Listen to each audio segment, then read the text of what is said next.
বরাত নিয়ে সবে বরাত বলেন এলো খুশির বরাত নিয়ে সবে বরাত এলো খুশির বরাত নিয়ে সবে বরাত মুমিন সব ধন্য হবে জেগে বরাত মুমিন সবাই ধন্য হবে জেগে বরাত খুশির বরাত নিয়ে সবে বরাত খুশির বরাত নিয়ে এলো সবে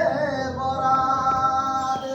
সিলাবেন মারহাবা মারহাবা আর জোরে বলেন মারহাবা মারহাবা সেই রাতে অনেক জিকির হবে আল্লাহকে ডাকা হবে তওবা হবে কান্নাকাটি হবে কান্নার সাগর বয়ে যাবে ইনশাআল্লাহ জোরে বলেন ইনশাআল্লাহ ইনশাআল্লাহ আসবেন তো ইনশাআল্লাহ ইনশাআল্লাহ মসজিদে থাকবেন তো ইনশাআল্লাহ ইনশাআল্লাহ জিকির হবে তো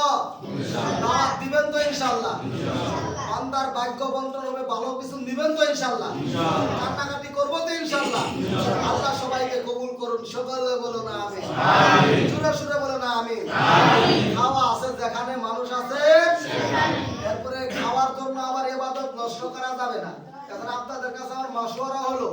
আগামী 4 তারিখ সেই শবে বরাত সেই শবে বরাতকে কেন্দ্র করে মসজিদে কান্নার রুল পড়ে যাবে পিতামাতা কবরে চলে গেছে তাদের জন্য প্রাণ খুলে অন্তর দিয়ে দোয়া করব আপনারা দোয়া নিজেরা ভালোভাবে পারেন না আমার সাথে যখন হাত তুলে অন্তরের মধ্যে যখন কিছু আগুন ধরানি কথা যখন ভিতর থেকে বের করে দেব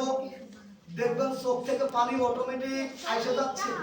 স্রোতের মতো আসতেছে আর আপনার মায়ের জন্য বাবার জন্য বয়ান শুনে কলিজার মধ্যে মা বাবার মহব্বতের আগুনের যন্ত্রণা যখন শুরু হয়ে যাবে রে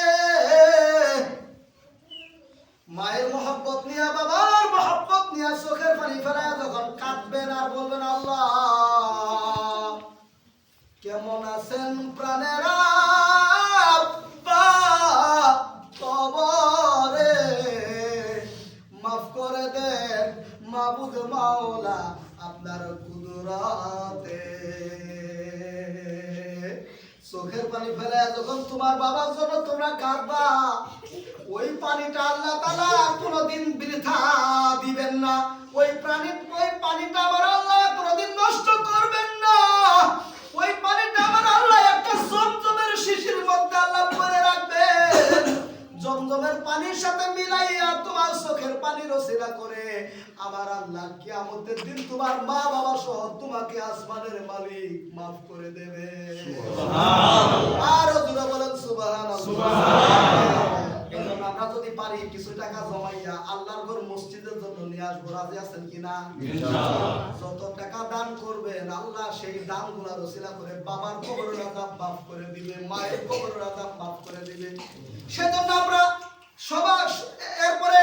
প্রতি ফার্স্টে এসে যাব নির্ধারিত একটা টাইম দেওয়া ওই টাইম মোতাবেক মসজিদে এসে যাব যতক্ষণ জিকির চলবে বয়ান চলবে এবং বয়ান হবে চোখের পানি বন্যা হয়ে যাবে চোখ থেকে পানি পড়বে ওই পানি রসিলা করে আল্লাহ বাবা মাকে মাফ করে দিবে তো ইনশাআল্লাহ সেই শবে বরাতের রাতকে সফল করার জন্য আপনাদের কাছে আমি একটু পরামর্শ চাই কিছু করা যায় কিছু করবেন পুরো খাওয়ার আয়োজন বা কোনো কিছু করা যেতে পারে